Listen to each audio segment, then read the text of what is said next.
Okay, I just wanted to make a little video about a mapping tip that I had that I try and use in my maps, and it's kind of about the rhythm of gameplay and how, I don't know how to explain it really, but like how much the movement happens. I don't know if I'm explaining this badly, but I'll just give an example. If say the move is this hyper into upright dash into the dream block, into a dream hyper, or something like that. So whenever I'm trying to map something like this, I always try and make sure that the dash happens nearly fully. It doesn't feel as good to play if you're starting the dash right next to the dream block like this, because your dash barely happens. You're just entering the dream block, and it feels slightly less satisfying to do this dash.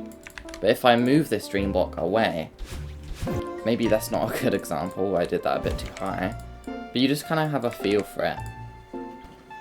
And eventually, you want to get it into a spot where it feels nice to kind of dash into. And using the Aurora's Lawn plugin really helps with this. Okay, so that would be too far. With something like a dream block, having it so that you enter it in the dash attack of your dash isn't amazing, because then that ends up being a bit too late. So you kind of want it in this sweet spot really, where it's not at the beginning of your dash, but it's not directly at the end. So I think like if I want to give a frame window for this, maybe like something like this should happen at like above 9 frames but below 14 frames.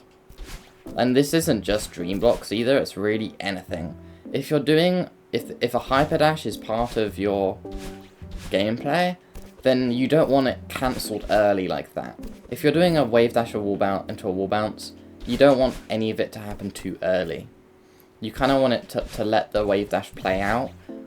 Again, long enough so that it feels satisfying to do, but not too long where you start like really falling and losing speed, and then that ends up sometimes feeling awkward.